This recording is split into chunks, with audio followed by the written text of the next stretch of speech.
Owens.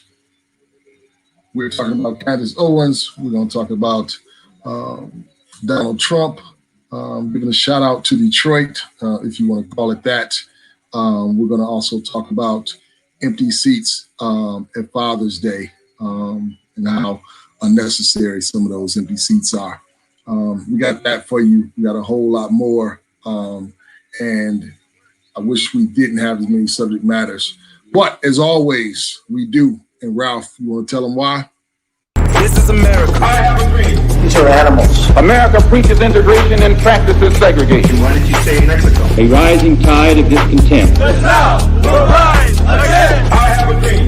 We have contrasting visions about what America is. What America is. America is. This is America. So, Kato, you want to start off before we jump into anything? You want to let everybody know how they can tune in, how they can jump on if they want to join the conversation? Yep. So typically we run it at the bottom, 313. You see it there, 473-044-0499. Sorry, that's why we got the thing. And the thing is, so if you want to comment, if you want to play have your comment show up on YouTube or Facebook, we'll pull them up into this. Also, if you want to be on the show, though, text that number and give us an idea like what your name is and what you want to talk about, and we'll put you in the rotation and you can join us. Definitely. We want to hear from you. We want to have a conversation with you. We want everybody to come in and know that their perspective is very welcome here in this space, as long as you're honest, as long as you respect our perspective as well. So we have a lot to talk about as usual. There was some stuff going on, maybe a little bit more than a week ago. And I heard a lot of conversation, saw a lot of chatter on my social media timeline about, Candace Owens and, some of the things that she said about George Floyd, some of the things she said about the Black community and how he was made out to be a hero. And then, of course, I caught, all of the clapback that started to happen in regards to that and all the emotions that were over. We didn't talk about it last week. We definitely decided we wanted to go into that a little bit this week after we did a little bit of research and digging ourselves. So Steve, you want to talk about some of the conversations you've been having about that and some of your thoughts on it? Yeah. So one of the things she's an interesting person. I think that she, like a lot of other people, really go hard on one side of the fence and don't necessarily look at the other side. So she talks about, there's a lot of background noise. I don't know what that is, but I'm sorry. I got some neighbors. Okay. Yeah. So anyway, my wife was actually watching part of her when she was on that panel with T.I. and Killer Mike. And one of the things she talked about fatherlessness. She talked about just overall Democratic failure, which in some ways kind of dovetails into the conversation we wanted to have about some of the things that Trump, criticism that he levied against Detroit and Baltimore. And, we'll get into that later, but those kind of go hand in hand. So she goes pretty hard on the Black community specifically and really gets in on personal responsibility. And a lot of times we do not like to have we don't like to have a holistic conversation.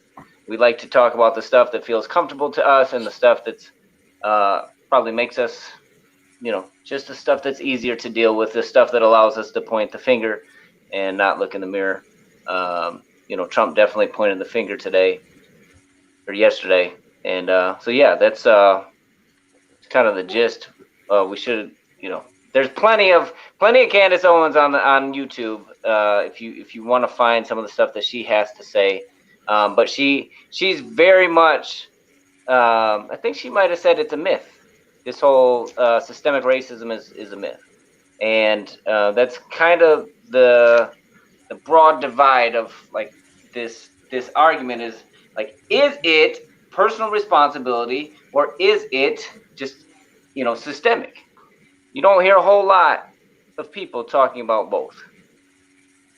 Yeah, I mean, I would say it's as much as I value other perspectives and really appreciate it, it's really challenging when somebody is kind of so condemning, I guess, on either side, either way, right? And they speak with such, I guess, authoritative, such an authoritative position.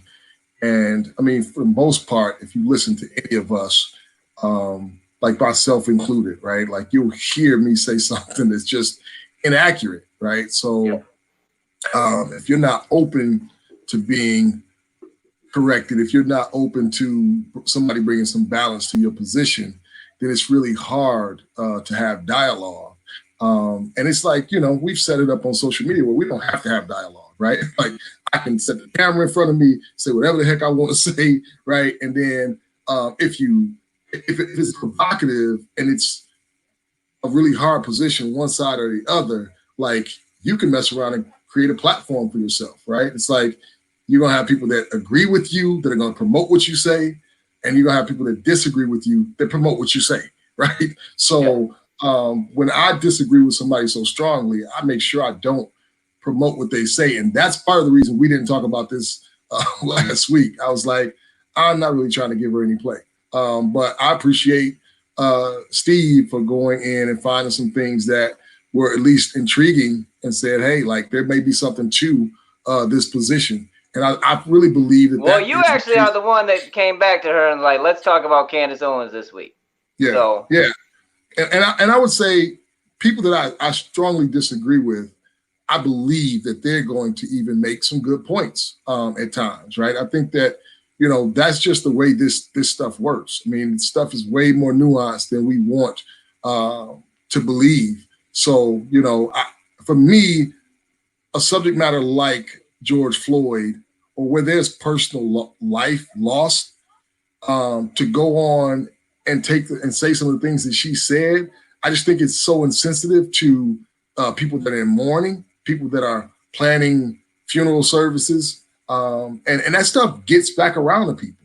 You know what I mean? So I'm trying to figure out, like, what you always say, where's the humanity in it, right? Like, how can you go out and say this stuff knowing that they haven't even, like, haven't even eulogized this guy? His life was lost.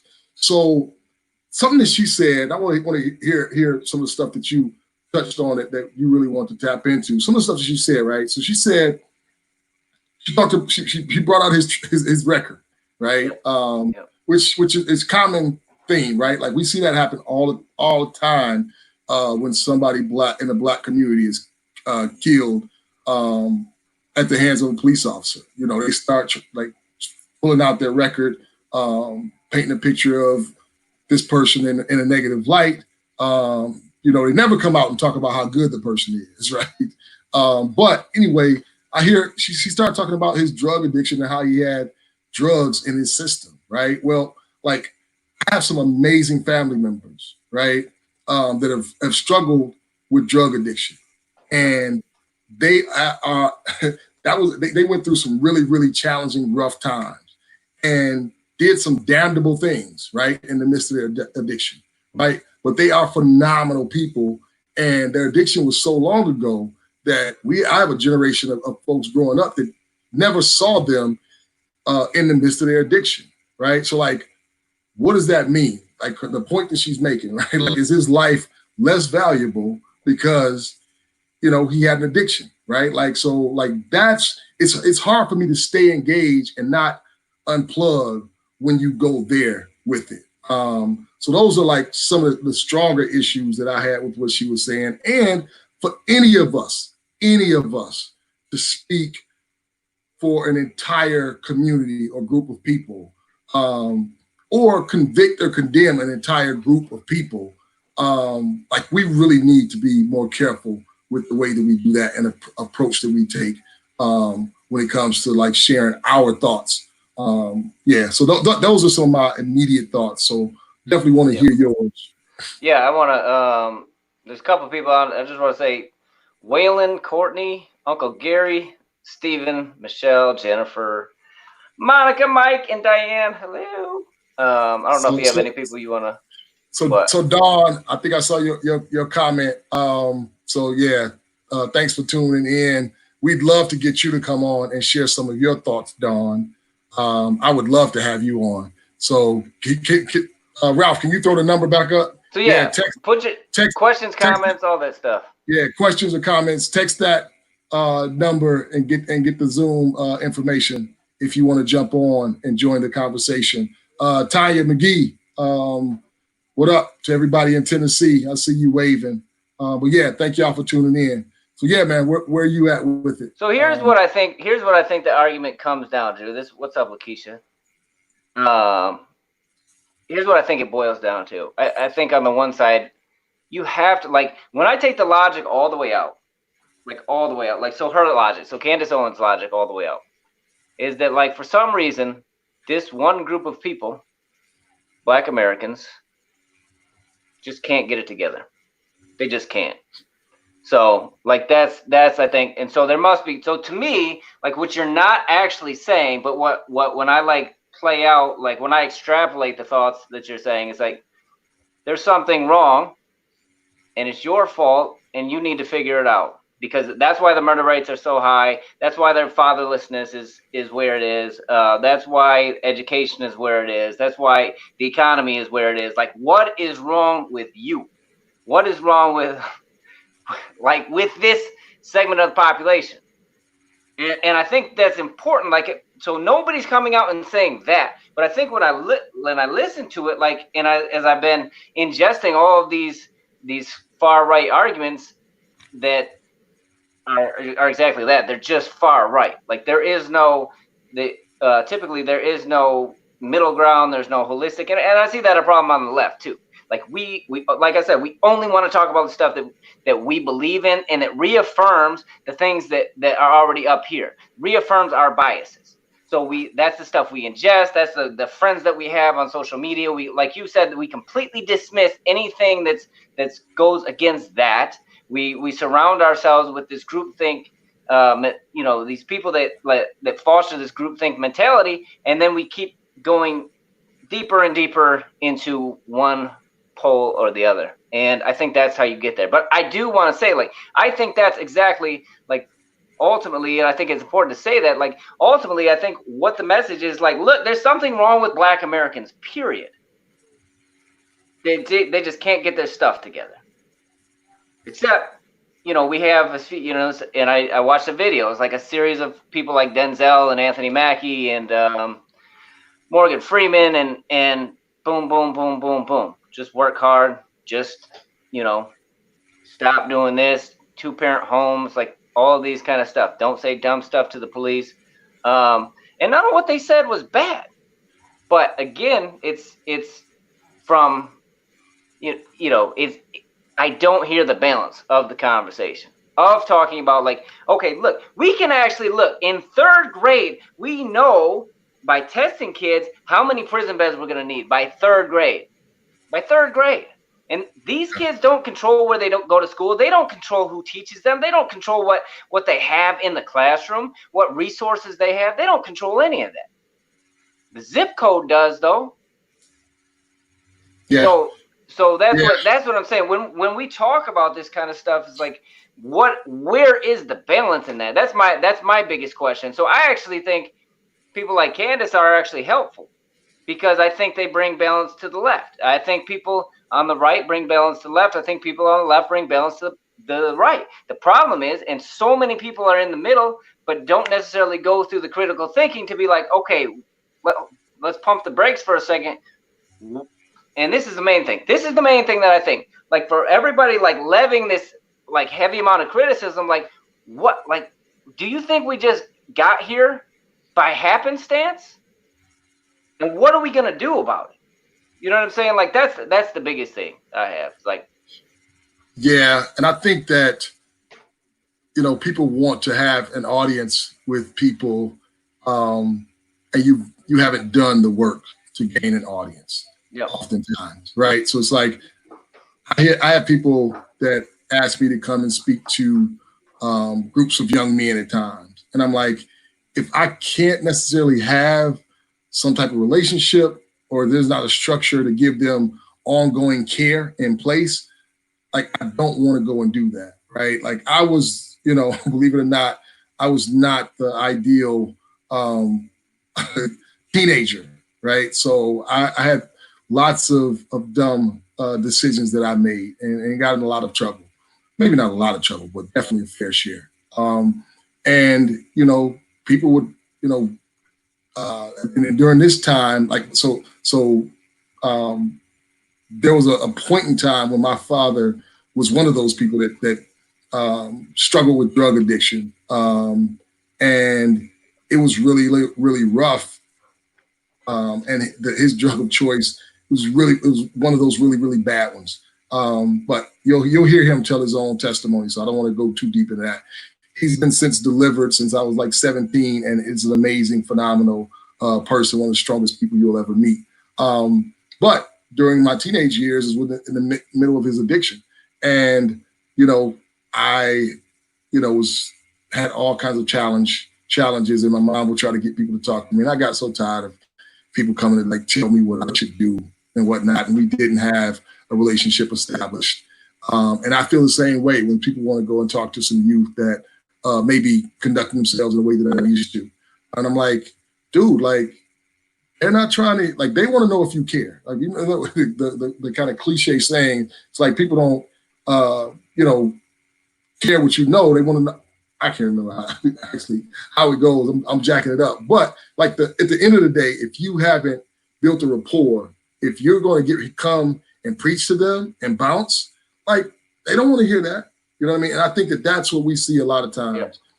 Yeah. You want to talk at people and you want to tell people how to fix themselves. You know everything that's wrong with somebody and what they should do. And I'm talking about, like, as you hear me say that, you're probably seeing yourself as the one that's being spoken to. But I'm like, no, like, that's me. You know what I mean? I'm the person that knows exactly what's best for people that I disagree with, right? And I really need them to just listen to me and do what I say do, and they'll be fixed, right? But if I'm not able to build a relationship with them, if I'm not able to hear them be willing to admit when they make a good point, right, then why would they ever give me their ear, right? So it's like you walking in like this, you know what I mean? And you expect me to do this to you, hold my arms out to give you a hug. When you're approaching me like this, it makes no sense. You know what I mean? So I think we're in a system where we're afraid, everybody's afraid to lose ground. The problem is, like, when you do that, when you completely discount people, like you said, like you can't even have a conversation. If I listen to you, I'm just waiting for my chance to like step in and pop. Yeah. So do we have some issues with single parent homes in the Black community? Yeah, we do, right? But that narrative, the way that story is told, I think is like definitely an incomplete version of a story, right? So like I mean, I can get on the phone call, but I've been texting all day long, Happy Father's Day, to a bunch of Black men that are amazing fathers, right? Like that I learn from all the time and incorporate some of the things that I learned from the way that they take care for their families, right? But like you don't see that as the norm. It's definitely the norm for me in my circle, right?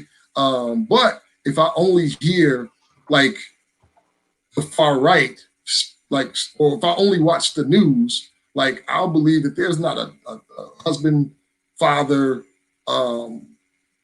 in the city of Detroit or many cities like that, right? And I would say this, like even some of the men that I know that are still like struggling to find their way are amazingly proud of their children and trying their damnedest to be the best dad that they can be, even if they didn't have a father growing up, right? That's the generation that I see out there right now. So when you want to start talking about issues that plague a community, but you really don't give a damn if they get it together one way or the other, you just want to point it out. Well, and say, yeah. stop talking about this. Like that's a problem. And you can hear that. You can sense that, right? It's like you bring this up when we're talking about something totally different, right? Like this is not the subject that we're talking about. But you bring that up. So like, come on, man. Like, do you really care about that? Yeah. Are you, if we start a movement to address that, are you in? Are you going to support that movement? Right? Like that's the question that I have for people that, want to go on those type of tangents. But yeah. So Yep. Stephen Marshall said the saying you were looking for was, people don't care what you know until they know how much you care, which I think gets into what you just said too. And that's always my question ultimately. Like with the criticism that you're levying, with these brilliant points that you're bringing up, what do you like? Is this so you can just kind of wash your hands and be good and kind of feel like, man, they really need to get it together? Like, we've provided this amazing American way of life for anybody who wants it, and they just need to reach out and grab it. So Donna, Susie, OC, Cam, Taylor, Brooke, if anybody wants to call in, I would love to have any of you guys on here. Stephen Marshall's here too, obviously from Canada, originally from Jamaica. Wagwan. 313-473-0499. We'd love to hear from you guys. Share your thoughts, opinions. What do you do? So you talked about your circles. This conversation has a lot of traction. Like, so what do you say, like, outside of your circle? What do you say about the statistics in general? Like, aside, so I think one thing is that there are some new studies coming out that kind of depict a fuller picture of fatherhood. And I can Google some of those. I'll share those later to bring those in, which paint a more holistic picture of what the actual fatherhood piece looks like. What do you view as part of the solution to that particular thing? Because I think it's easy. Like I could be like everybody else. I could be like, well, let's not talk. I'm talking about this right now. We're not talking about that right now. But for people who you can do that for so long. Like, what do you view as like part of the solution there? Yeah, I mean, I think that we've gotten away from really like putting an emphasis on like a family structure. I really believe that a lot of things that we see happening in communities that, like the ones I grew up in, is that we stopped promoting and encouraging people to have a family, right? Like there's no social pressure necessarily put on young folk, right, to become a unit, right, to become like married and raise their children together. So that social pressure is not, what it used to be in my parents' generation and the generations before that. And I really believe that a lot of those things work themselves out naturally when you have a father in the home, when you have a mother in the home. I think that, a lot of the other problems solve themselves. I would say some of the things that I got myself into as a teenager, like my father wouldn't have went for it. If you'd have been in the house, like that, some of that stuff would have never happened, right? Or I would have had to be super creative in making it happen. But, my mom being there and her, like busting her butt, like working, she didn't have time or the energy to police me the way that I needed to be watched, right? So you couple that with me having some resentment and some bitterness about like my dad not being there, and me and my dad had an amazing relationship before, the drugs kind of, had him going on a downward spiral.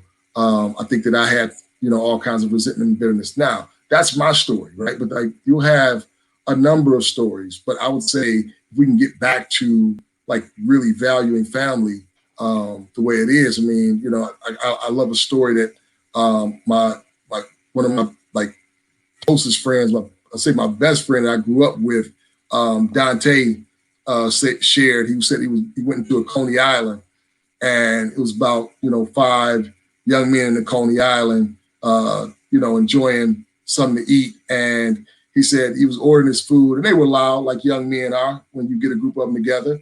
And I'm not sure what they said, but he turned and said to him, and I think he just jumped on. What up, Tay? What up, Deidre? What up, Crystal? If you all here, like you can wave or shout out, and I can see your name and give you a shout out. So anyway, Dante turns to the young men and looks at them and he says, "What do y'all know about, loving one woman and having a wife and kids and going home to them every day? What y'all know about that?" He said the young men pulled the chair out and said, "We don't know nothing about that, old school. Come over here and tell us about it." You know what I mean? And he went over there and sat down and kicked it with them, right? And I think that, that hopefully planted a seed and saying, look, this is what's really happening. This is what's up, and, we hope that, we just hope that we could, as a community, get back to valuing it that way, right? But like a lot of times that's an internal conversation, right? Like that's a conversation that happens with Black folk, by Black folk, right? Like you can't necessarily be an outsider, not having put in any work, building any type of rapport or showing any love and want to have that conversation because you're coming from, an unhealthy place most of the time. But once you've been vetted and you're able to, somebody's like invited you in and welcomed you in to speak into that, then you can have a seat at that table, right? But that's kind of like, those are my thoughts. What up, Sarah Ray? I see you. Yeah, I think the challenge with that, though, is that people don't realize the conversation is going on. And so in order, to me, that gets back to in order to have a real conversation, I think insight into that is helpful. You know what I'm saying? And like, here's what, just because it's like the whole, if I can consistently kind of like push whatever you're saying aside, and this isn't any conversation, like let's take race off the table.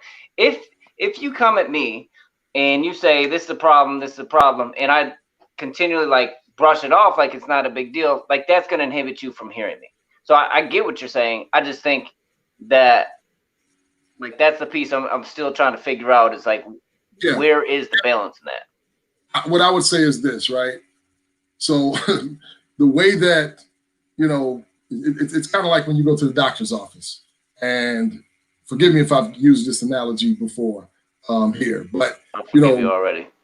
Appreciate you, man. Thank you.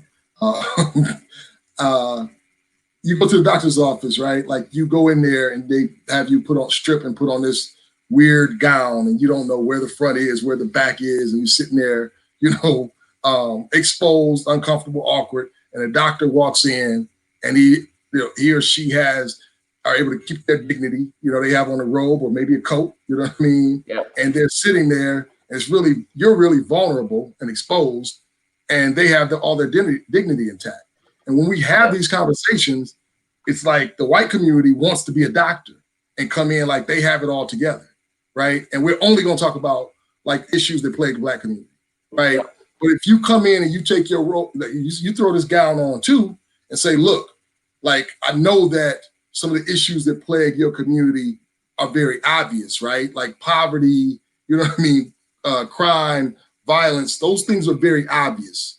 There are things that plague the white community that people keep hush-hush. And you can dress yourself up and doctor yourself up and make it look like you don't have any issues, right? So what I'm saying is, like, either we're all patients or we're all doctors, right? Because we have some solutions for the white community. Y'all, like, you think that your issues are obvious, but we see through that coat and that guy, that robe, right? And those scrubs. We see through it. We always have seen through it. So if we want to have a real conversation, like, let's talk about everybody's issues. And if you have some insight to some things that might be beneficial, maybe we'll implement them if you implement ours. Back to the smoky thing. Same time, man. Same time. Oh, man. Yeah. You have any examples of those? Yeah, I would say, so I recently was part of a conversation where, somebody wanted to come and they suggested they come and do a prayer walk in the city of Detroit, and they had a really beautiful plan about like getting some black folk together, some white folks, some black leaders from churches, white leaders from churches, and get together and have them speak and then pray and walk a little bit, pray for some folks, you know what I mean, as they stopped at certain key points and prayed. And somebody asked me, what did I think about that? And I was like, why don't we charter some buses and take some black folks out to that person's church and pray about some of the racism and bigotry and other things that exist there, or the silence that has existed in that church for so long when it comes to these issues. Why don't we do that? Let's start praying there, right? And I said, I'll charter the first bus. I'll cover the cost of the first bus. What was the response? Oh, I didn't think about that. You know what I mean? It's like, but it was like they started to back up and was like, maybe this is not just a good idea, and started to process it and think about it a little bit more and a little deeper. I was like, look, man, like, you know, the way I typically say in that sort of situation is, again, white people see the crime, violence, poverty in the black community, especially when we're talking about like Christians. And you're like, man, like if they only had Jesus, they would be okay. But on the other hand, black folks see like the hatred, bigotry, and the silence when it comes to justice in the white community. And we're like, if they only had Jesus, right? So like we all think everybody else needs Jesus, but I'm the one that needs Jesus, right? Yeah. Like, that's my 2 cents on that. Yep. So you want to get into what Trump said now? I think that's kind of a nice segue into that. Definitely. So we got that clip, Ralph.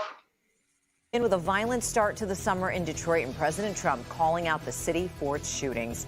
In the last 20 hours alone, 12 people have been shot in Detroit. Detroit police say one person was killed, 11 others hurt in 7 separate scenes spanning the city. Last night at his Tulsa rally, the president took aim at Detroit Democrats, blaming them for the city's high crime rates. Grant Herms is live. And Grant, we know you spoke to a police commissioner who says that criticism should be a real wake-up call for Detroit. Well, District 5 Commissioner Willie Burton has been vocal about defunding certain parts of Detroit's police department. He told me this afternoon that he wants more accountability from city leadership after that very public jab at Detroit on the national stage. During his rally in Tulsa, Oklahoma last night, the president criticizing Detroit's Democratic leadership, calling out the city by name. The murder rate in Baltimore and Detroit is higher than El Salvador, Guatemala, or even Afghanistan. How are they doing, the Democrats running those cities? Your whole country will be like that. The president appearing to be quoting from the FBI crime database. An analysis done this past May ranked Detroit as the second most dangerous city in the country.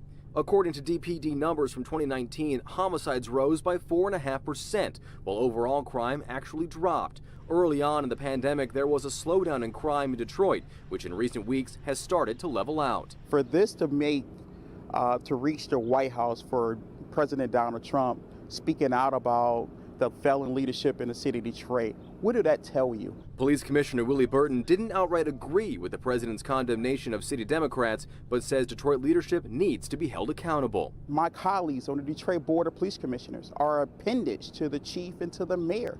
So where is the oversight? Where is the transparency? Those questions also raised by protesters at this weekend's public tribunal for Detroit leadership. Neither Detroit Mayor Mike Duggan nor Police Chief James Craig were there. Well, Mayor Duggan said on Friday he didn't have any plans to be attending that tribunal this weekend, saying he already knew the criticism that protesters were going to levy against him. Chief Craig said that the department will be investigating any claims of police misconduct. Sandra? All right. Thank you, Grant. All right. Would love to hear what you guys think about that. Any of it, all of it. So, you want to take a crack at it first, Dewan? I mean, look, it's campaign time, right? So it's like, again, if we're talking about, you know, the crime rate, the stats showing that, you know, overall crime is going down, but homicides showed an increase. I'd love to believe that, you know, that's a huge concern of his. and he wanted to figure out how to work with Detroit to improve that. But when you're talking about homicides, I mean, somebody died. And to make it a trivial subject matter that he uses as part of his, like, just stomp speeches on his campaign, like, is disrespectful to the people that lost their lives. It's disrespectful to the families that are suffering. And like, I just don't even want to take part in that. I don't even like, giving him a part of our platform, but I think that it's necessary. And I think we're not being honest if we don't talk about it. But, for Father's Day, my wife and kids was asking me, what do I want to do? I said, look, I just want to go check out the mural that's on Woodward. And it, the one that says power to the people. And I wanted to go check out Sidney James's portrait. She did a mural of Malice Green. And if you don't know who Malice Green is, he was murdered by two police officers, Butson and Nevers, who were notorious for police brutality in the city of Detroit.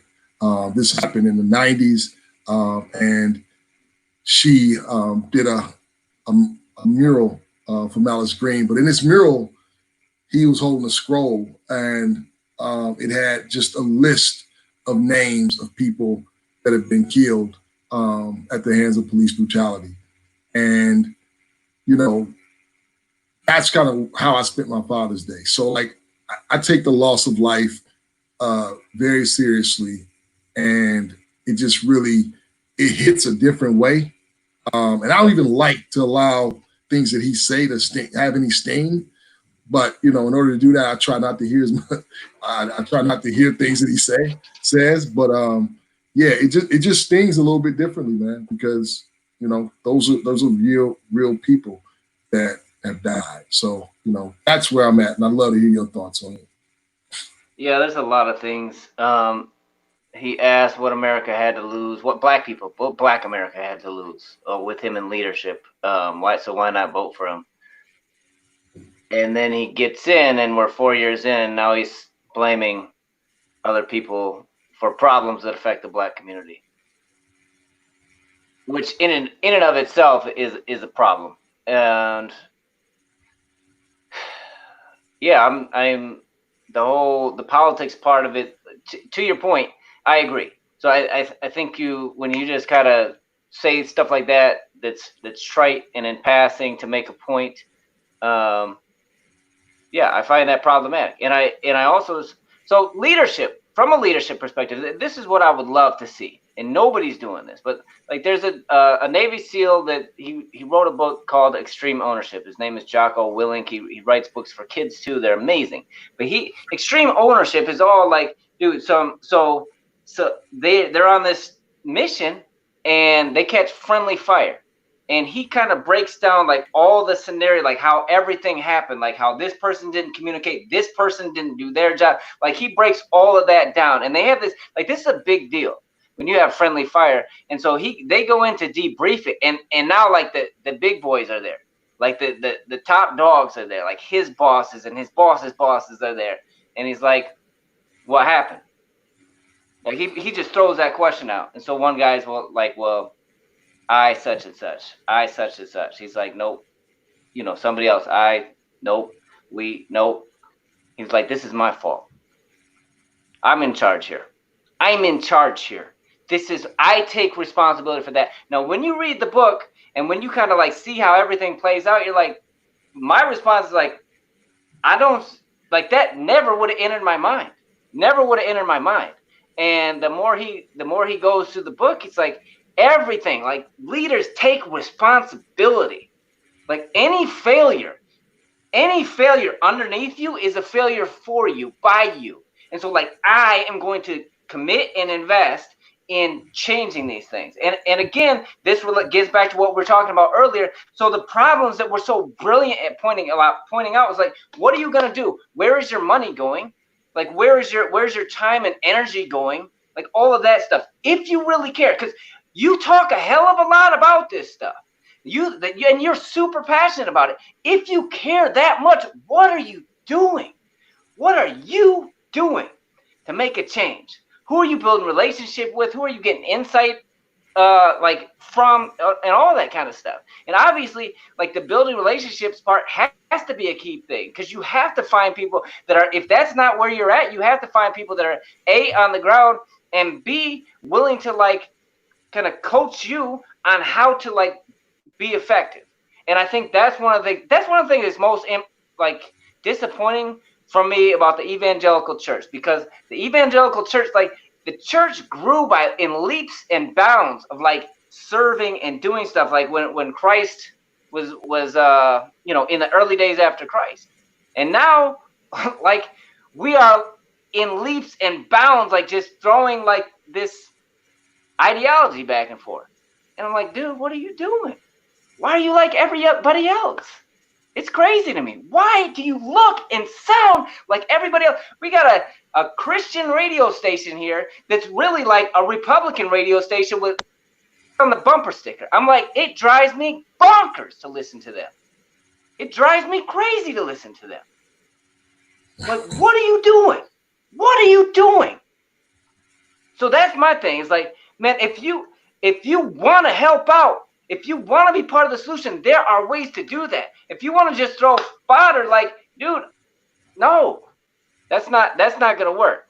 So that's what. But I also say the same thing to Democrats. Like, I'm tired of Democrats, like, just waiting for Republicans to mess up, and Republicans to say something, do something, whatever, because they do the same stupid stuff.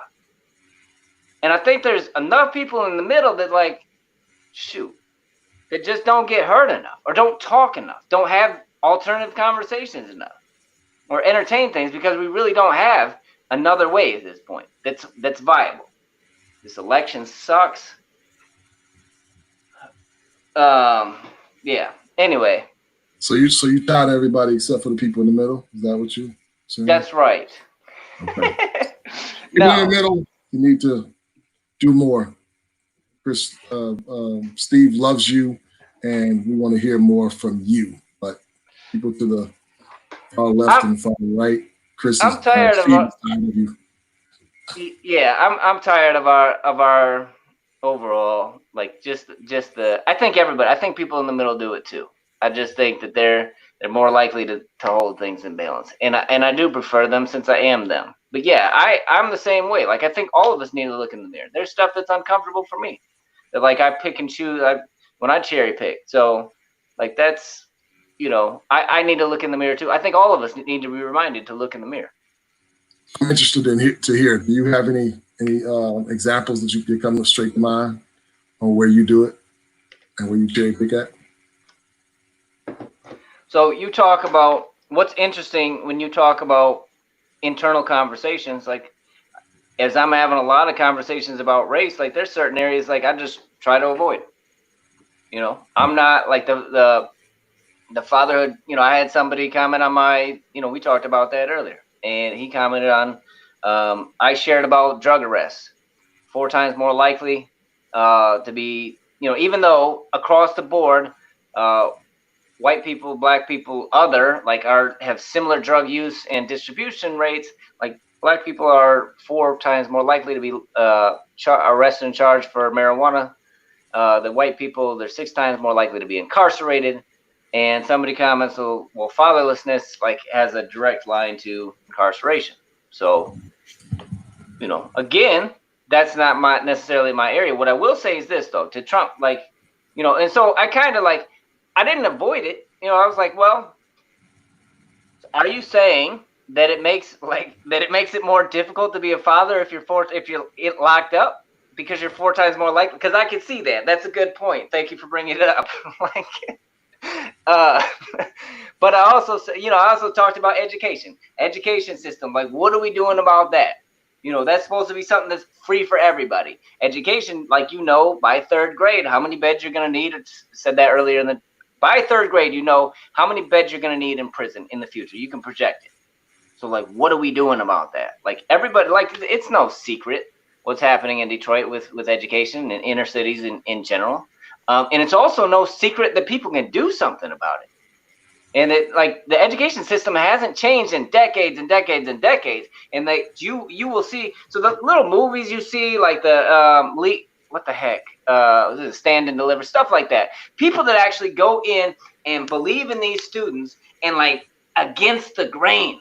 Like there's like one of the ladies I listen to a lot is Carol Dweck, and she's a growth mindset person, but she talks about like people that like will turn classrooms around and philosophies, like that kind of stuff. I would love to see that kind of stuff happen. And so that's where my mind is going. Like my mind is continually like trying to find people. So if we're talking about fatherhood, I'm going to search out, like I'm going to talk to people, like ask people like you first, and then I'm going to find an organization or a set of people who are doing things well to promote that. Like with education, I'm going to like look at stuff, and then I'm going to search out but in general, like I will try to spin move to some degree. And that partially that's because I don't have that yet.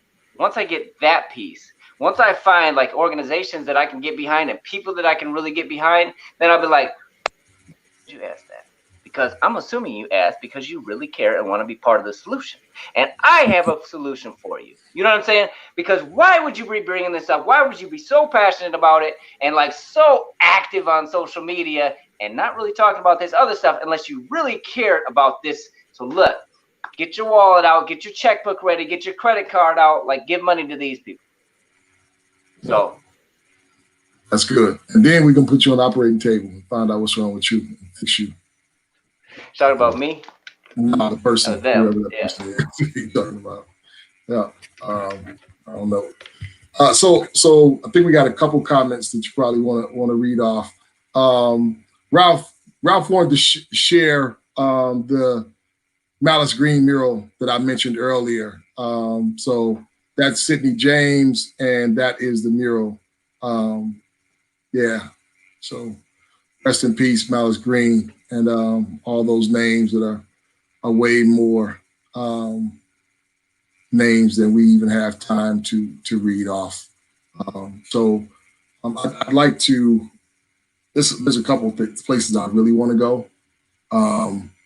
Ramon asked about why are we talking about Trump and his opinions on Detroit when he is not leading? Isn't it a distraction to the conversation, or is it because he's an easy target to fill the conversation? I appreciate the fact, even that last part, I appreciate that more than the rest of it, just your candor. He's only a leader for his base, so why don't we focus on what we can do or which leaders to bring up to support our community? I actually don't think he's just a leader for the base. I think that his antics actually trickle down into the whole country, and that's left and right. I think we see, since he gets in office, and I think it was already there, I think we see a decrease in civility. I think we see an increase in hostility and like the stuff that people are saying in toxicity. I think his level of toxicity and divisiveness, people are just like feel a green light for because they see it at the top. I think any organization, who's at the top, the standard that they set affects the whole country. So why I bring it up, because I don't think it's just his base. He's got a base, but like I think we're all affected by it. I think Republicans in general should speak up and should be like, go sit down. Somebody grab his phone at 2 and 3 in the morning. just period. Like get him a flip phone. You know, anyway, yeah, I mean, you wanted to go. We can go in another direction. I just wanted to. No, I mean, I want to chime in on that comment or question as well. I think, man, I feel you, and I wish we didn't have to bring him up. But this is a talk show, and people want to talk about him. He brought up Detroit. Like we talked about several things. You commented on that one, which means you want to talk about him, right? As much as you asked that question, right? Like there's something weird. There's a really weird dynamic about him. And also like he's the president, like running for a second term. So like to have a talk show and think that we can like avoid talking about him as much as I would love to avoid talking about him, that's not really realistic. Like you didn't ask a question or comment about anything other than him, which makes him relevant and I guess a necessary subject or talking point. So, but I really appreciate your question, and I love it. And, but also like, I think that we are at least Steve and I are people that work towards solutions. Like, this is something we do for an hour and a half, the rest of our week, an hour and a half each week. And we spend some time prepping for it, but the rest of our time is in the mission field, trying to bring about the changes that we talk about and we're passionate about. So thanks for that. I do want to do, talk about the Father's Day with, people missing, sons missing in their fathers' lives, fathers missing, right? And, just spend some time, showing some respect in that regard. And I think that this is something that, you brought up and you're passionate about. And I think I want to ask you, like, how are you doing? And I probably should have asked you that offline. I don't even know how, this impacts you. I know, how much you miss your dad, or I don't know how much you miss your dad, but I heard you talk about how much you miss your dad. So how are you doing today?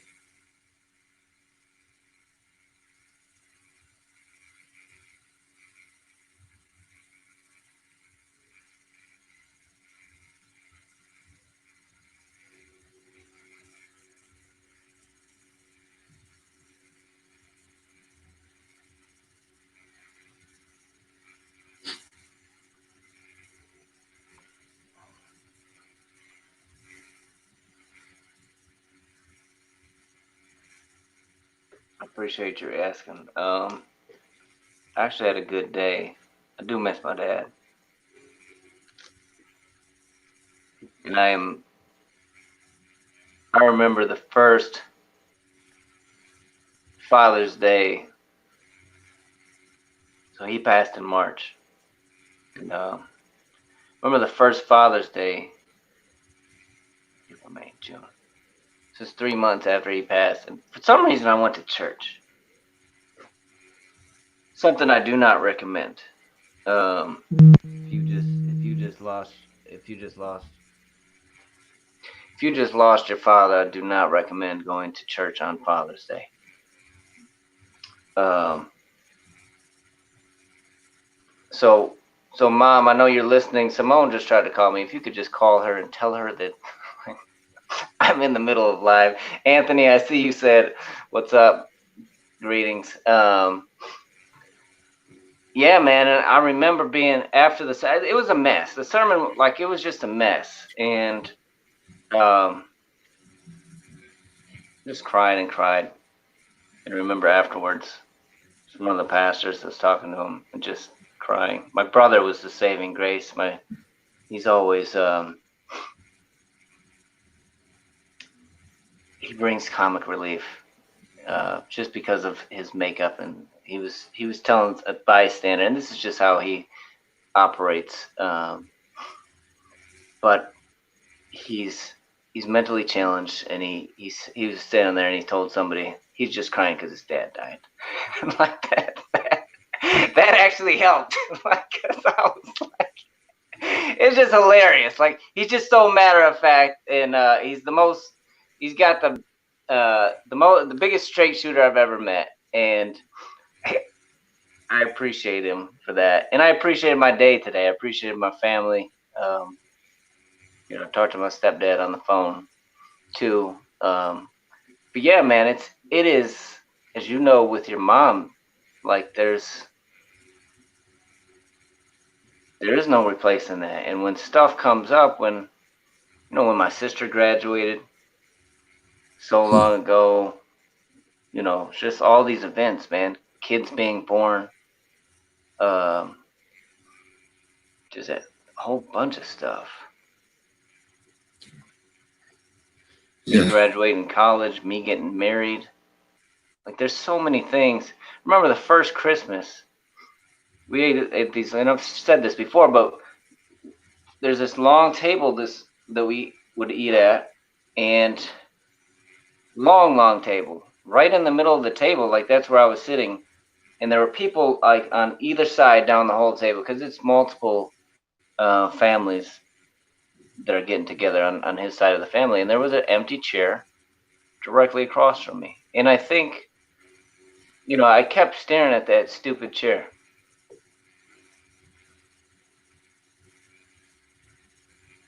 And I was like, it was just weird that chair would be right across from me. The empty chair, not like down on the end where most people kind of fill the middle out. But it's always been a good picture of me for like the reality of that. And fathers, like, holidays can be tough, and it's also a good reminder, I think, just like what loss of life does. I think one of the biggest things, and we continually, both of us, talk about this when we're talking across the aisle, one of the things that we fail to do consistently is to view each other as humans. So when you mention Trump's remarks about homicides in Detroit, I hadn't even thought about that, but that's a very appropriate thing to say. It's like, yeah, he completely, like, 12 people died recently? People died in my neighborhood recently. There's some stuff going on. And that stuff does need to be talked about. Like, on a level of, like, let's get at it and address it. But it also needs to be talked about on a level of, like, man, Al was like a real person.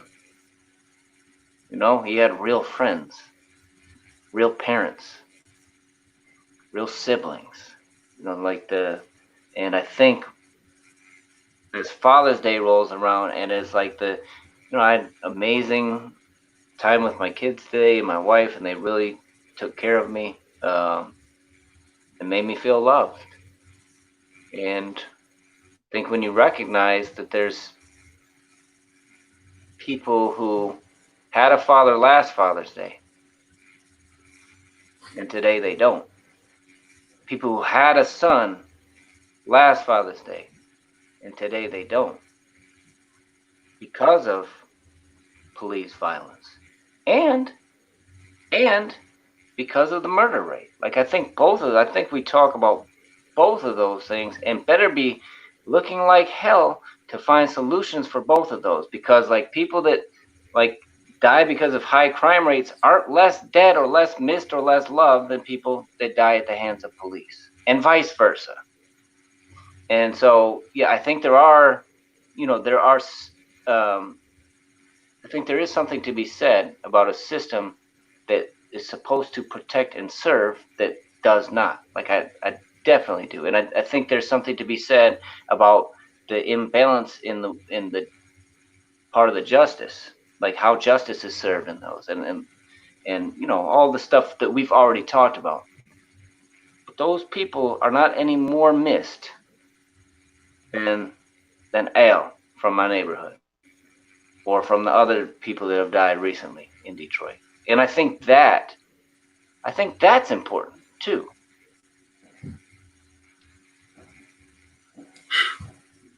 Yeah, that's good, man.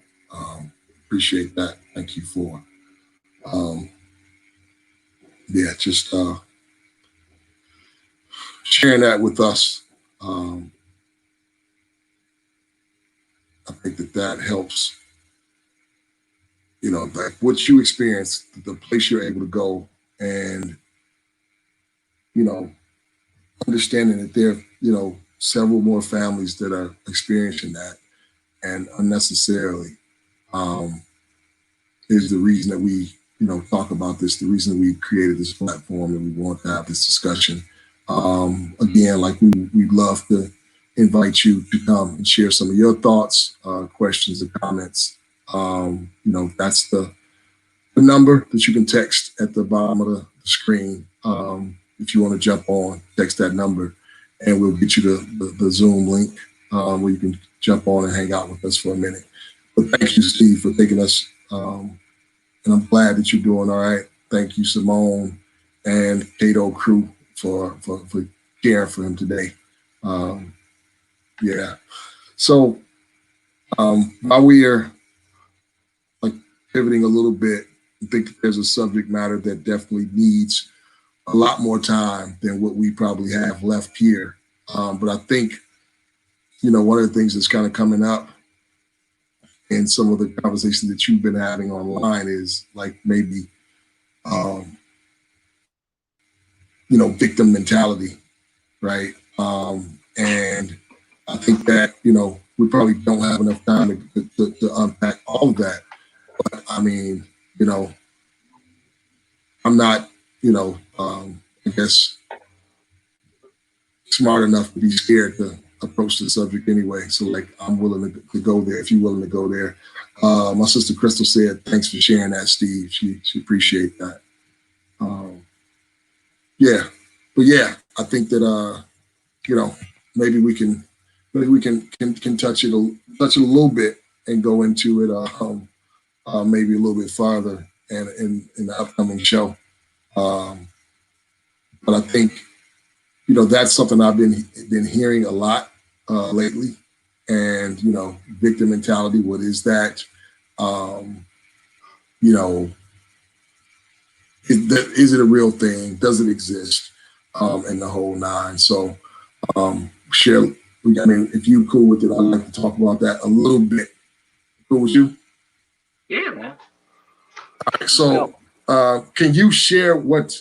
And I'll give my thoughts on it, because I feel like you've been carrying it for a little bit. But can you share what you think you hear when people ask that question, or what people like mean when they talk about victim mentality? I think what people are saying is that, look, I hear you complaining about how things aren't fair and how things are stacked against you. But this is America. And shoot, I put my pants on one leg at a time, just like you do. And anybody can make it. And then they'll point to specific stories of people that made it, and just do like they did. He's black, she's black, and then they'll look at black immigrants as well, Africans, Jamaicans, etc., and say, look, they came over with nothing, and they made it. So actually, I heard there was a guy, actually, it was a black dude, who shared about a African, African immigrant who it was just like winning. He owned a business employing these, like, he was saying like how one of the employees like asked him stuff, and he even kind of mocked how the employee talked and whatnot. And he was like, look, man, I came here to work. Came here to work. If you work, man, this can be yours.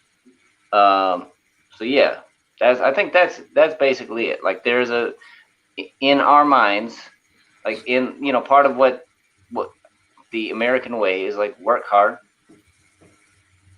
That's it. Hustle. Go. Yeah.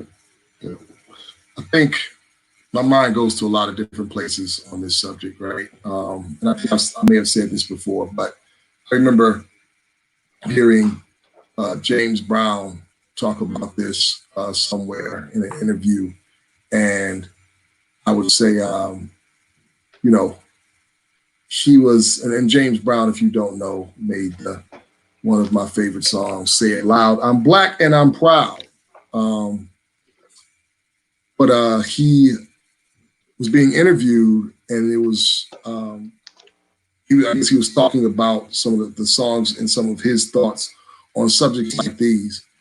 And I think it was about the protests and the peaceful protests and whatnot. And he said, look, sicking dogs on us, beating us, putting hoses on us, and we're saying ouch, because it hurts.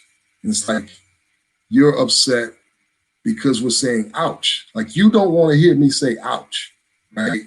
So I think that when people say the victim's mentality, like we've endured like all that this country's had to throw.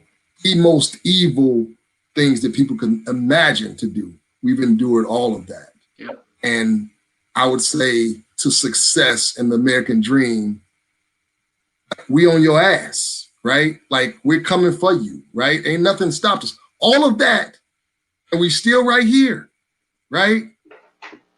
Like, but because I'm still telling you that it's not fair, like you don't want to hear me say it's not fair, right? But like you haven't put a hurdle up that we haven't overcome. And because you still have some people that have not made it, like, and when you talk about success, when I hear people compare like immigrants to like Black people exclusively, right?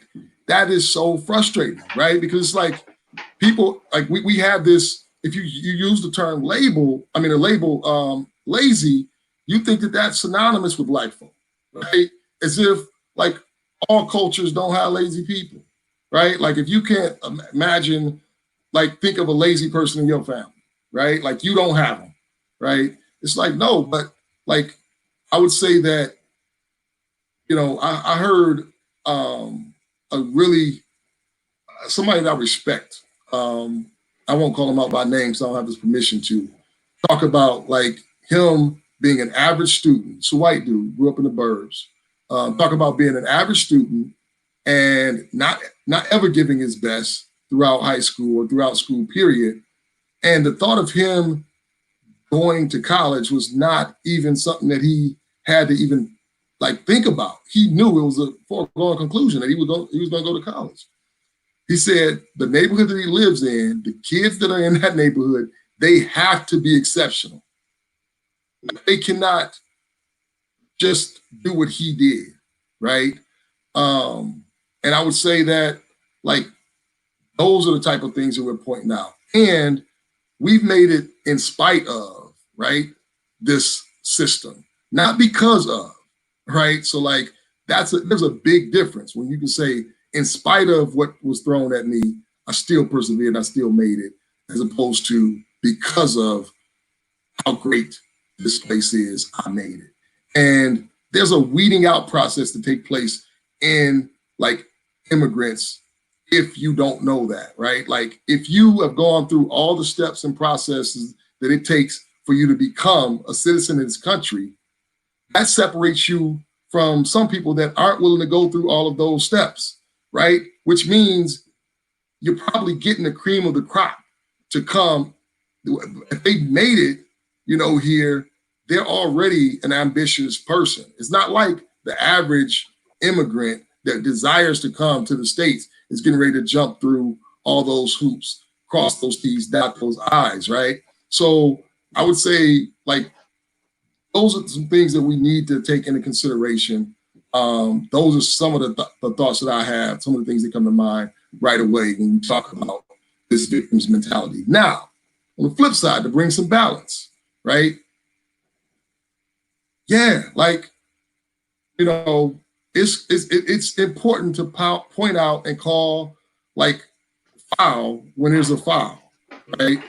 But like, you do need to bust your butt if you want to do anything or make it, right? It's because the game is not fair. Does that mean like I give up?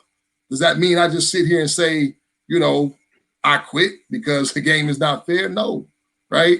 It's like, I don't want to hear somebody complaining if they're not putting in work. If your sleeves aren't rolled up, if your hands are dirty, and all you're gonna do is talk about like the system, like I don't have time for that either, right? So those are some of the thoughts that I have, and I got like a lot more thoughts than just those. But so I'm curious about vision and mindset.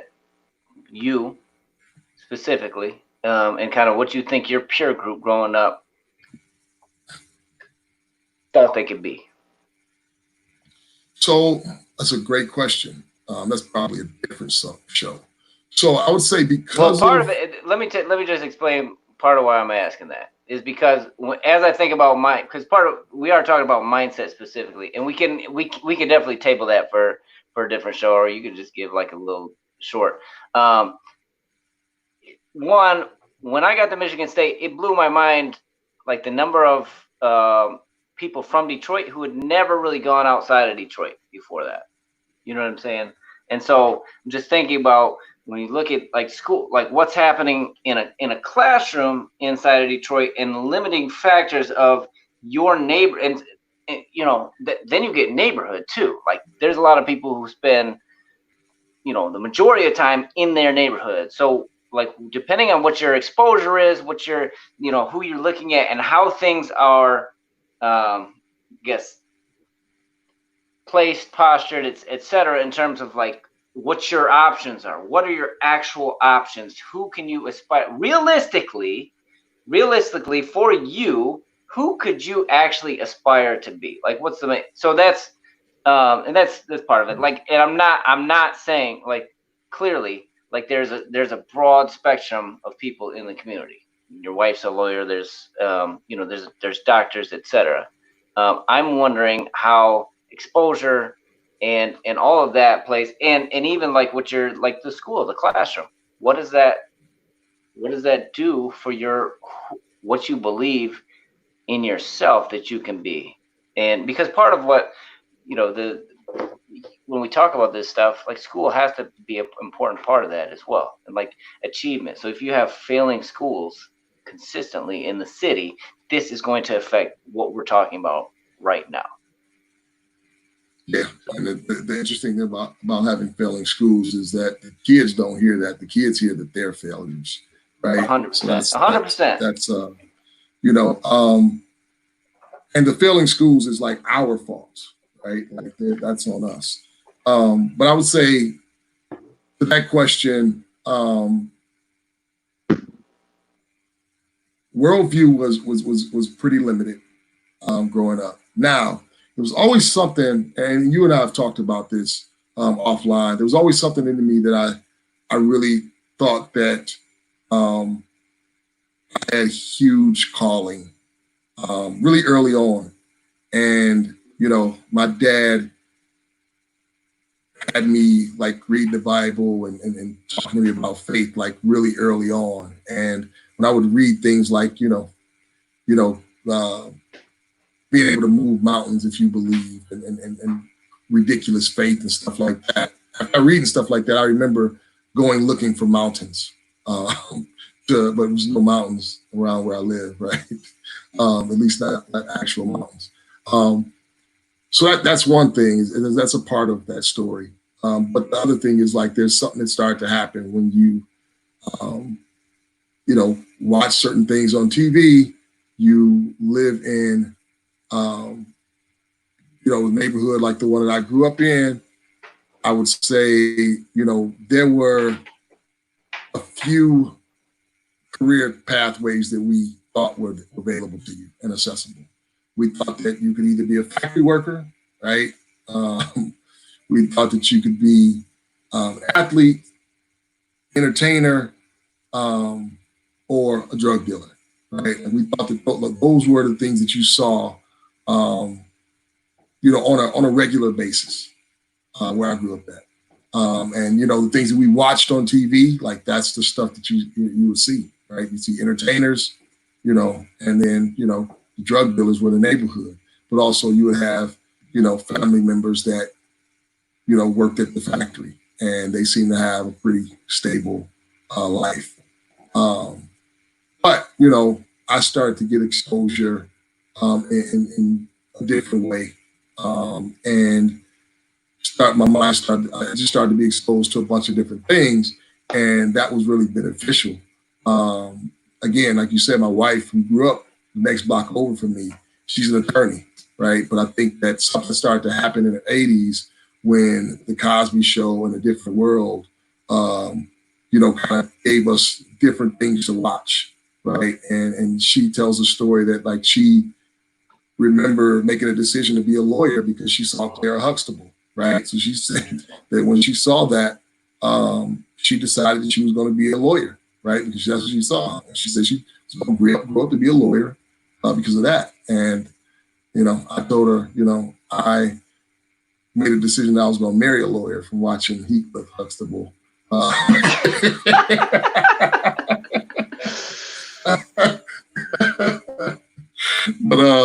yeah, no. So I would say, that's it. And I think we got some comments going on between Anthony and Ramon. So I think Ramon said It's I think not the issue of fixed. so go. You got to go back to 1007 and say the issue of victim mentality. You want to read that one? Go ahead. I think the issue of victim mentality is conflated. It is confused between systemic racism and victim mentality. I don't think we should ever consider ourselves as victims. That is disempowering. But I do think we should fight systemic racism. That is empowering. And then Anthony's saying, never give up, but the game is fixed. And then they're going back and forth. He uses Colin Kaepernick as an example of it being fixed. What's interesting is that the delineation between victim and survivor for me really is part of a panel. And that was kind of the first time that I heard it. And this was by Black Americans. It was like, look, they did a gun violence survivor panel, and they were like, we're survivors, survivors like overcome, like there's this overcoming mentality. So it's nuanced. It can almost seem like semantics, but just like I'm not a gun violence victim, I'm a gun violence survivor. And I think even those choice of words is important. I think there's psychology there. But I'll let you. I actually, yeah. Like I'd be curious, Anthony. Actually, when you say it's fixed, what does that? What in what ways is it? I'm not asking what ways systematic racism. Like I think we see that. I think we see it in education. We see it in a lot of ways. Police brutality. But when you say it's fixed, when the game is fixed, what does that actually mean? So, and what do you do with that? Is the other question, and that's always my question. It's like, what do you do with that? Like, like how does that impact you? Because I think some people will be like, it's fixed, yeah, and so I'll kind of go half-hearted, and other people are like, it's stacked. That means I'm gonna like go harder. Yeah. And I think to me, that's the difference between the victim mentality and one that just recognizes, like, look, the system is stacked. I'm going to push that much harder. Yeah. And for the record, I wish they both would jump on. We got about 10 minutes left, a little bit more than 10 minutes. I wish they both would jump on real quick so we could, spend the last 10 minutes unpacking this. But with Ramon, I would say that, I agree with you. Like we're using, the term victim mentality.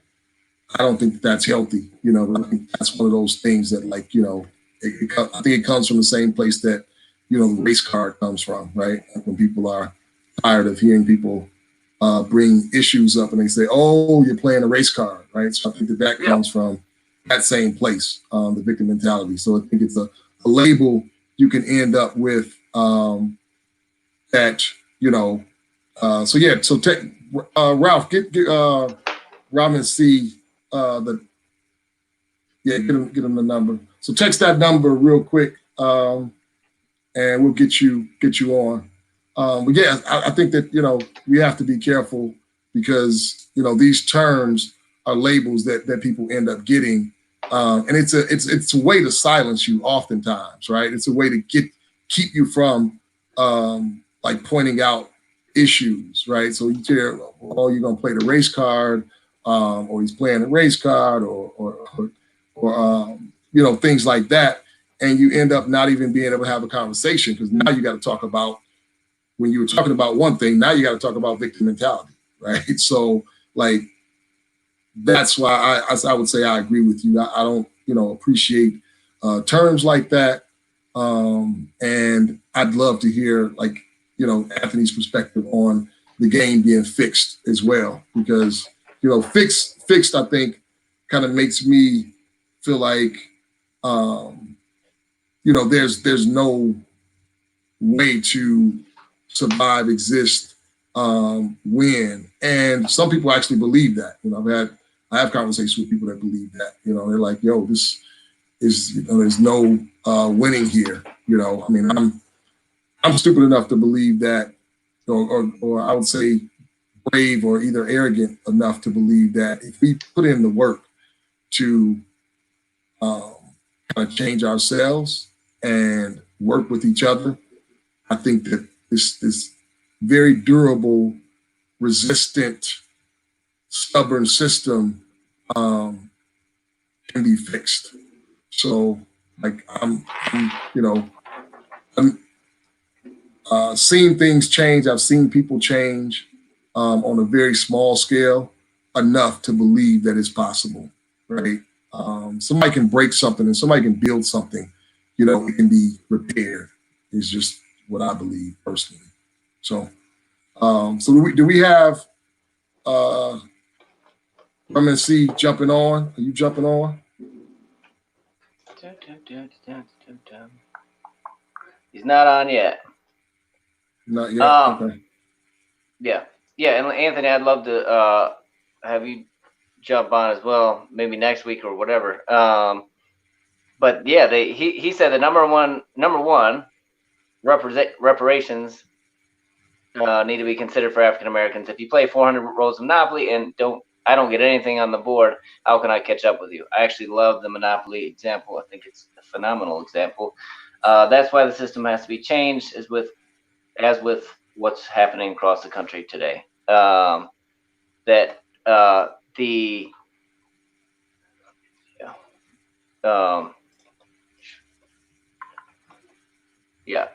The Monopoly example, I think, is a great example. It's an example that I first heard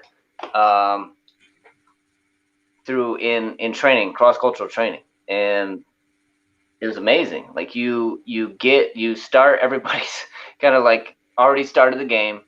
There's a little different rules for you, and it's just this. It's a great picture of generational wealth, as well as like some systematic. What happens? What do systems do? And so, yeah, like I think that makes sense. I also see people. So, and part of it is, are we talking about systems? Are we talking about individual, what we would call success? And yeah, I think one of the things that I hear Gary Vee talk about a lot is, as an immigrant, and he's a white immigrant, Russian immigrant, but I've heard other people say it as well. It's like there is, like, when you are a minority, when you are at a disadvantage, like that creates a certain level of resilience because you're used to fighting your whole life. And so that when other people will get knocked off their square and kind of give up, you're like, no, I'm used to this. I'm built for this. And I think there's something to that. I don't think that's like that's the an equal, like the one big equalizer or anything, but I do think there is a certain set of resilience. There is a certain, like, just conditioning to deal with disappointment that can be there. But yeah, I think that, again, it comes down to, like, then what though? Like, what do you do with that information though? Is all or your outlook. What do you do with it? What do you do with it? All right, Ralph, you want to bring Dawn in? Hey, Dawn. Uh-oh, we got no sound. All right, can you hear me? There we go. We can hear you. Welcome. All right. Hey, Juan. What up, though? So look, I was thinking about you because I've been holding this up under my table like for a while, and when we showed the clip earlier, I had a couple of sips, but I wanted to have me a glass of wine for Father's Day before it was too late. And I was thinking about you as I was holding this up under here. If you notice, I mostly talk with my hands, but yeah, I haven't been for like the last half an hour. So confession, that was my little confession. What up, Dawn? So I just wanted to add something to what you all were talking about, the victim mentality and the victim mindset. And so the example that I always give when I talk about education. So you were talking very much about, and Juan, you mentioned this, that the students aren't told that the schools are bad. The students are told that they aren't performing. And I think that is absolutely true. But the example that I give to people when I talk about this is I like to fish. And if I walk up to the side of a lake and I'm going to fish, and there's a whole bunch of dead fish in that lake, I don't stand on the side of that lake and look for the one live fish. All right. So I literally look at it and I don't stand there and go, hey, why didn't you pick better food? And why didn't you make better choices? And why didn't you do this? And why didn't you do this? I don't berate the fish for not knowing how to figure out the system. What I do as somebody who likes to fish, I stand there and go, what is wrong with the water? And so that is the most basic example that I can give when you talk about people turning that back around and saying it's the victim's fault. You don't blame the people in the system. You change the system to support the people. And that is what we have failed to do over and over in this country. And so when you talk about the exemplars who are held up and this person survived and they had grit and they rose above, the reason that we tell those bigger than life stories is because we want to feel better for all the people that we didn't give a chance. And as white people, we didn't give a chance to have that opportunity to excel. Because if we had given everybody, what they needed to strive, we wouldn't have just one or two examples or three or four examples. Your wife, there are a lot of Black female attorneys because Claire Huxtable was the example, but there's a whole lot of Black women attorneys who are really unhappy as attorneys because that's the only career they knew, and so they got into it and they're like, ooh, that's not really what I wanted to do. We need more examples and we need to support people to become those examples. And we as a society have not done that. So, Dawn, you said white people not allowing people opportunity. What do you mean by that? So there's a reason why it's called the White House and not the president's residence. I mean, if you really want to talk about over and over, when we talk about Reconstruction, when we talk about the fact that, we have a Juneteenth celebration because we didn't, as white people, release African-American Black people from slavery. We kept benefiting from that. And then as soon as gains were being made politically, if you look during the Reconstruction period and you look what African-Americans were achieving as far as political clout and banking and industry and all that, we were so threatened with a deficit mindset and we did not see the opportunity for abundance by bringing more people in. We reacted out of fear. And when I say we, obviously, Steve, you and I weren't alive during that point in time, but we as a collective and as a society allowed it to happen. And we systematically tried to shut that down because we're afraid of what it meant for our life. That's what I mean. Okay. So how do you think that impacts people today? Like when you say, because you say we, like you're now bringing the past into the present. You're saying we haven't allowed something happening right now. So I'm curious because, and the reason I'm pressing in here, because I'm sure there's a lot of people hearing some very specific things about them individually and thinking that's not me. I'm not we. Well, it's kind of like today, when you guys cited, the president said, and look at what happened in Detroit. The president of the United States did not say, look what happened in my country. And that's what I'm saying. As soon as you can otherize something, you don't have to take responsibility for it. And so when I say we, I have benefited from systemic oppression of African-American people. I have benefited financially, all sorts of things. And so if I don't take ownership of it and acknowledge it, how can I ever hope to change it? And it's like early on, you guys were talking about when people come into Detroit and they talk about this is what the city needs. My analogy that I posted was, or I texted you all, it is seriously like your grandma knitted a sweater for your cousin, maybe Cleveland, and said, you know what, this worked really well in Cleveland. So let's come in and let's put it on Detroit because, really they're just good enough for secondhand. And let's make this solution fit for this city, but they didn't take the time to come here and walk. And that's what I mean, is we got to walk it and we have to work it together if we truly want things to change. Walk it and work it together if we truly want things to change. So I think the question is, do we really want things to change at the end of the day? Because I believe, I believe that that's it. believe that that's it. So, Don, you getting so much, so many shout outs on here, so much love from some folks that aren't quick to love people. Wanzel Mitchell was like, I respect this lady, all truth.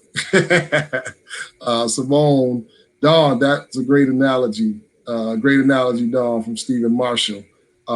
Yeah, so, I mean, and you already know how I feel about you. So Dawn is a friend of mine. We just came through a fellowship together where it finished up last month, and she was my tag team partner when presenters would come in and say some things that didn't make sense at the end of the day. I won't bash them without them being here to defend themselves.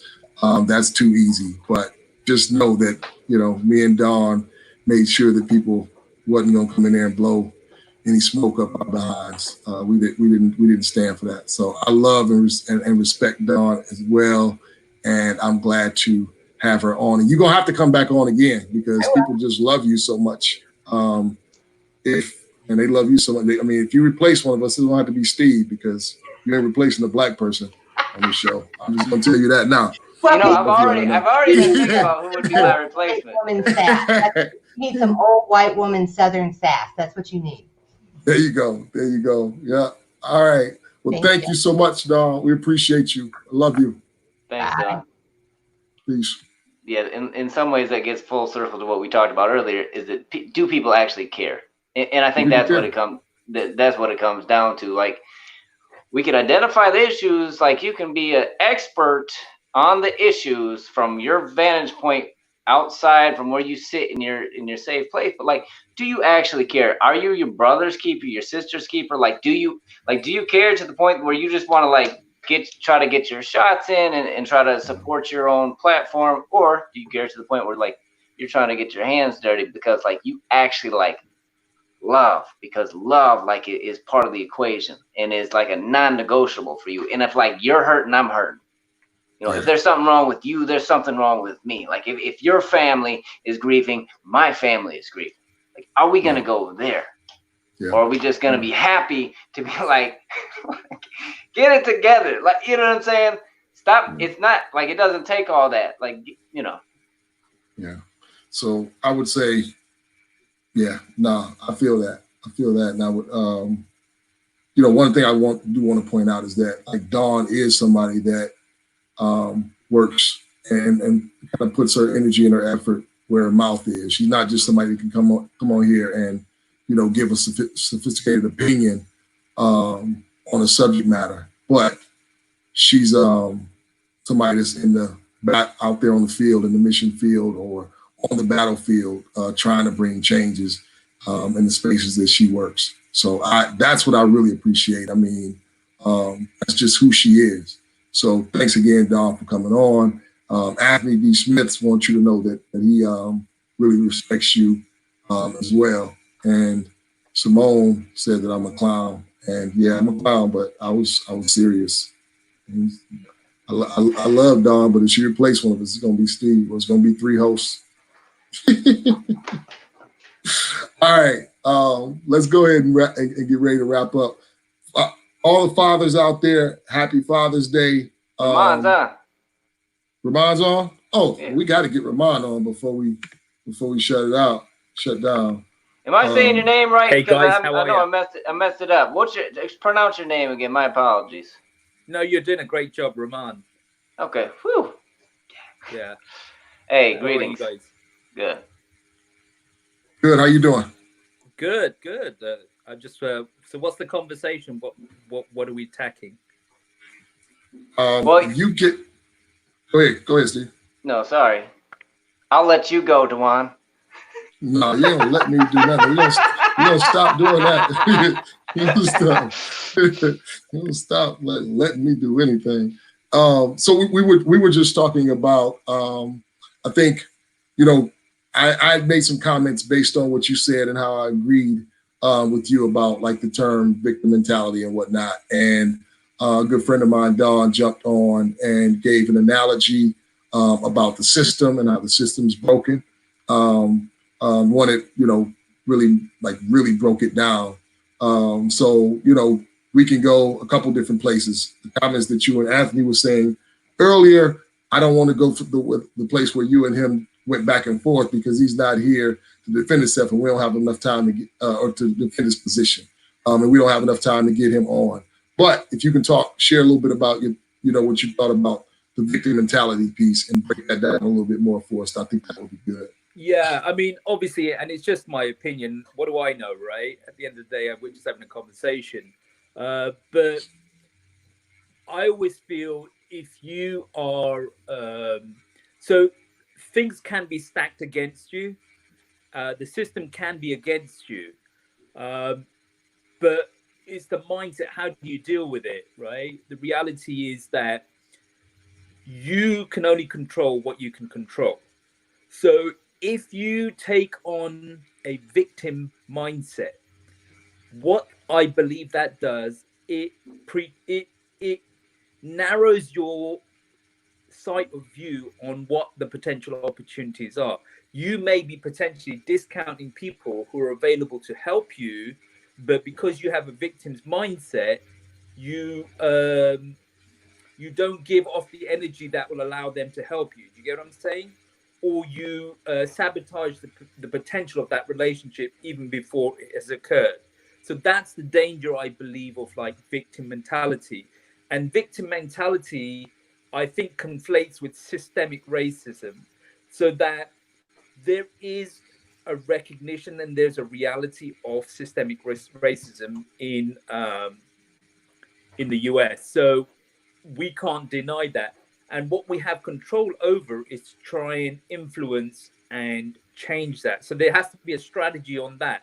And that is empowering. You're pushing an agenda. You're trying to make change where you can control it. If you take on a victim mentality on a personal, individual basis, then, it doesn't really support your cause, because even if the system's skewed against you, then the resourceful individual is going to try and see how they can maneuver, how they can adjust, how they can reposition to put themselves in an advantage within that situation rather than dwell. Do you get what I'm saying? So I think that was my kind of key point of view. Yeah, so no, that thank you for that. Really appreciate that. Thank you for jumping on with us. I got a lot of thoughts. I'm sure Steve has some, but there's a clock ticking in my mind saying that we've already run over. But I'll share a couple of thoughts. I think that what we talked about probably while you were jumping on, and I'm not sure if you heard a couple of points, but like. One, the victim mentality is a label that I think comes from the same space that, people that would start saying people are playing the race card, right? I think using that label, that term towards people is a way to get people to shame them into being quiet. And I think, my thoughts are real quick. You have people that are working and to persevere, find out how to overcome whatever unnecessary obstacles are there, whatever the disadvantage is, that they're not taking no for an answer. So you have that. But even at the same time, there's a need to call that out, right? Like I do that. If I see something that's unjust or not right, I'm going to call it out. Am I going to stop working to overcome? No, I'm not going to do that. Right. So, but,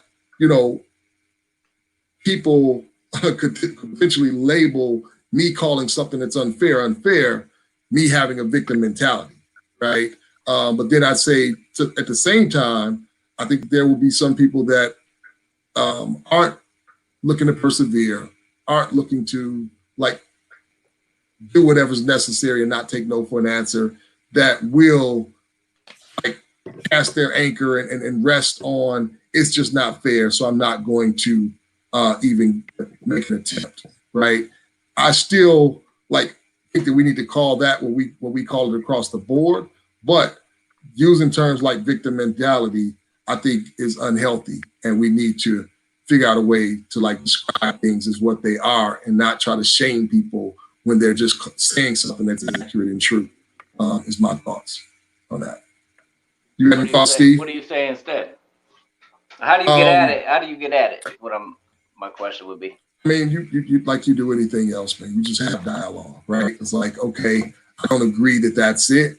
I think that I don't think the system is broken, right? Like maybe you have that discussion, but to like, because really what you're doing is like you're name calling without name calling, right? You know what I mean? Like you're ascribing something to people, and it's I mean, at the end of the day, like it's not productive.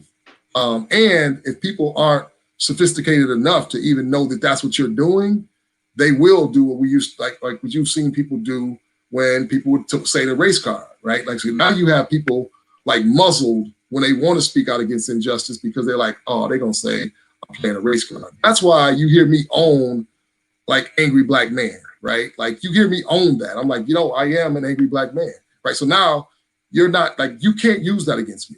You know what I mean? Like that's not going to shame me. You know what I'm saying? Like I have stuff to be angry about. You know what I mean? So like if you're going to say that like Juan points out injustice or he's always talking about things that aren't fair, right? I'm like, yeah, like things aren't fair. Does that mean that Dewan is not going to do his best to like change the system and do what I need to do to make it? No, that's not what I'm saying. I'm just saying that no, like, I saw, you set something in place to try to stop me. I'm still gonna make it, like, but I'm still gonna call it out, right? And if I can, I'll move it out the way so the next person coming up does not have to deal with that unnecessary barrier. Does that mean? Oh, definitely. I mean, I love to talk. So like, if y'all want to hang out with us, hang out with us. If you gotta bail out, like we love you anyway. But I'm interested to hear like your next point. Yeah, I mean, so I have two questions for you. The first one is really when you've called out, how has it benefited? To what degree have you had any influence on the situation by calling it out? Man, I could give you probably too many examples. I would say I live in that space, right? That's people pay me to do that, right? People pay me to call stuff out in them, right? Calling out is one thing, but the affecting of change is what I'm interested in. Yeah, definitely. So I'll give you an example. The organization that I currently work for, I would say my third staff meeting, I was in the room and I said to the leadership team there, I said, listen, I said Christians, I'm a Christian. I said Christians, especially white Christians from the suburbs, you don't mind sharing resources, but what you don't like to do is share power. And what we want to know is, are you ready to share power, right? Because that's two different things. And I said, unfortunately, we don't have enough blueprints to follow when it comes to sharing power. So we may have to be in the business of creating a blueprint. So that's me, like I say, third staff meeting in, and I knew it would make people uncomfortable, and I knew it was going to be the first time some people heard that, right? But you may have heard me.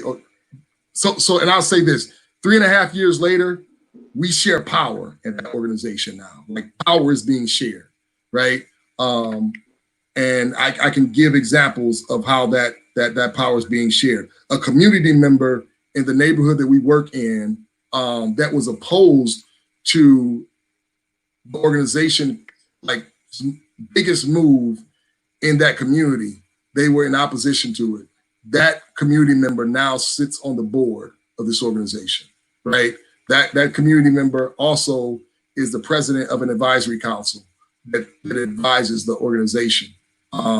So that's just one example. But yeah, I've figured out, and I've been fortunate, and God has blessed me to be able to have influence in a bunch of different spaces. Yeah, so that's it. Yeah, I mean, so that isn't coming from a victim mentality, though, right? I mean, you changed a situation, but not from a victim mentality. Would you say you were in a victim mentality when you said those statements? What I'm saying is victim mentality is a negative term that's used, and it's used, in my opinion, right? In my opinion, specifically to silence people or shame people, to not do what I did, right? But I also, as much as I believe it's a negative term that we need to do away with, I also believe that, there's a conversation that needs to be had to people that are just complaining, that aren't putting in the work, that aren't going to do what's necessary to make it and change systems. So I think that those are two different things, and I don't either. Yeah, so that's I guess hopefully that answers your question. Yeah, and then the second question I had was, you mentioned that you claim the ground of being an angry black man. What does being an angry black man mean? The question. So I would say, for me, it means when I see things that, when I see what's happening in the society, and I see us still having conversations about the same old thing over and over again, I am very upset about that. I do not like things that aren't just. I do not like bullies. I do not like the way America tells her story, right? And it's inconsistent with actual history, or it's incomplete, I should say. I don't like those things. They make me angry. At the same time that I'm an angry black man, I'm also happy, right? I'm also optimistic, right? I'm also full of hope, right? I think that you can be all of those things, and angry is one. I let all of those things inspire me and influence me, but I'll try not to let any one of them run me, if that makes sense.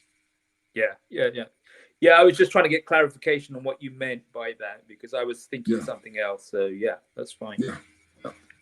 Okay. Man, thank you for jumping on. Thank y'all for hanging out. Y'all some troopers hanging out with us on a Father's Day. Thanks, man. Thank you, sir. Ralph, you go. Yeah, I think we need to come back to this, because I think ultimately what I'm looking for is, and that's why I asked you how you would phrase it, what phrase you could be used, because this isn't a term that's designated for the black community.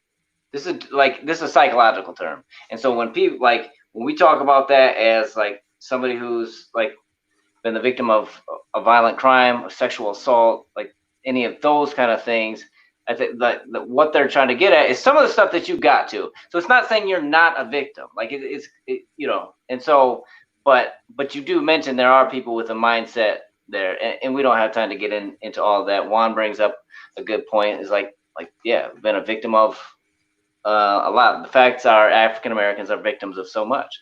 That's you can't argue with that. I mean, you can. People will argue with that, but when you go down the list, it's a hell of a long list. So the facts are there. So, but that's the kind of thing I think, getting being able to embrace both. Look, this is where things are this is where things still are. This is where the fight still is. Here's the mentality. This is the mentality that's going to get progress there, and progress in my own personal life. Given all of that, this is how I'm still gonna this is how I'm going to overcome and bring as many people as I can with me. So I think we're a categorical people. Like that's just, we're up from the time we're like infants, we're categorizing different things and we label things and so on and so forth. So part of where, I think, yeah, I'll leave it at that. But I do think we need to talk more about that at some point. I am with it. Monzel Mitchell, good stuff back at you, bro. Happy Father's Day to you. I see you out there raising those soldiers. Anthony D. Smith, thanks for hanging out. Elizabeth Christina Schilling, thank you for all your comments. I think we need to get a comment or two of hers up before we bounce. She's been super active.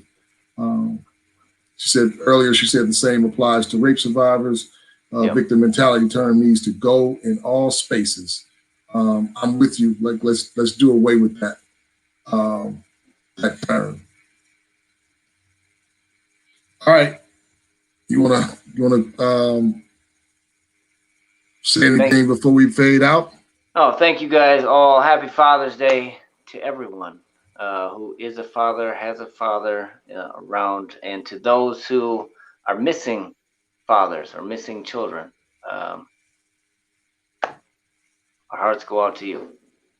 Yeah. So we will be back here next Sunday. We'd love to get you guys even in the off time between now and next Sunday. If there's some things you want to hear us talk about, if there's some things you want to come on the show and talk about, we would love to have that. Anthony, you got a lot. Like you're always, whenever you're on here, like comments are lighting up. So Wanzel also, like we'd love to have you guys call in. We'd love to have people on all different sides of the spectrum call in and have some good conversation. So yeah, that's it. All right, love y'all. Go check out Black Leaders Detroit. Unshameless plug. We're doing some work to try to change the game. If you're looking for a way to become involved and do something about and like really bring some change and some solutions, come and check us out. Hopefully you'll join and become a member. Look forward to coming on next week with you guys and being as honest as possible. And I would say, I'm sure that we're going to have something to talk about. Ralph, do you want to tell them why?